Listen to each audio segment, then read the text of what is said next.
Hello, everyone. My name is Deb Masker, and I'm an instructional coach in Council Bluffs, Iowa. And my project for National Geographic certification is on the water crisis in the Middle East. My project came from two different inspirations. First of all, last year, our seventh grade PLC created a very brief lesson on the cost of water. And I felt that when we came to that point in our curriculum again this year, that we needed to enhance that unit. Secondly, my second inspiration came from two National Geographic resources. One is called The Conflicts on Water, and the second one is called Who Owns the Water?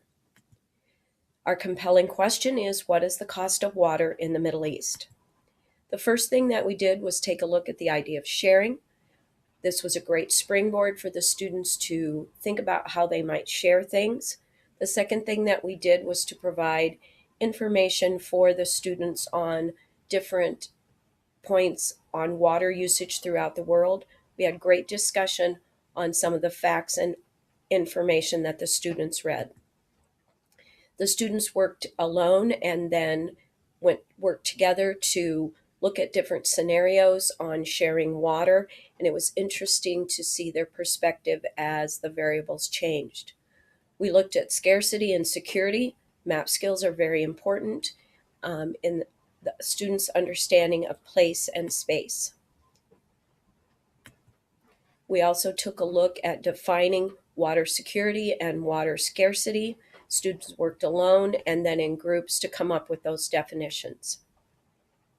I learned that water security is the lack of having security over fresh water and not having fresh water to drink.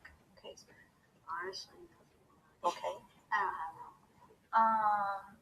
Nothing really surprised me, but I guess water security is when you have an abundance of water. It really surprised me either, but when you're water secure, it means you have enough safe water. And I learned that in some countries they only get the privilege to drink water 2 or 3 times a week to make sure they don't go water scarce or anything.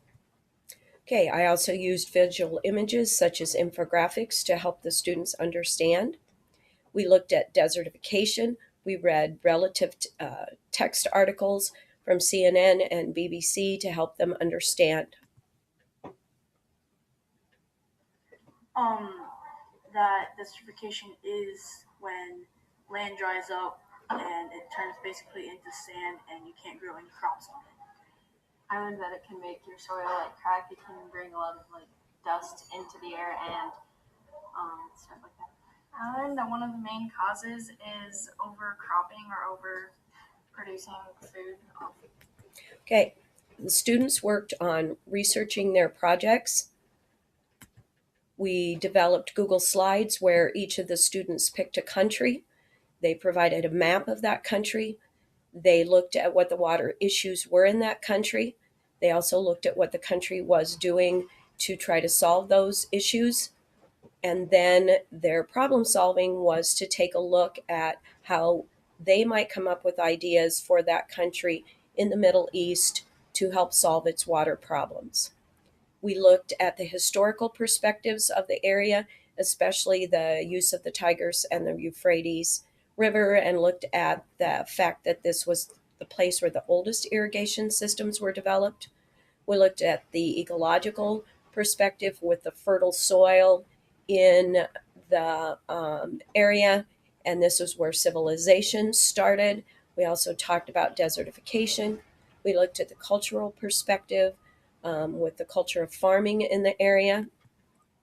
With the learning frameworks, we discussed responsibility, their own personal responsibility, and as far as the use of water and how we can be better stewards of water.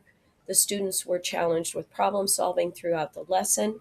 We also looked at the environmental impact of water or the lack of water, and extension activities would include taking a look at the drought in California and the Flint, Michigan water issue.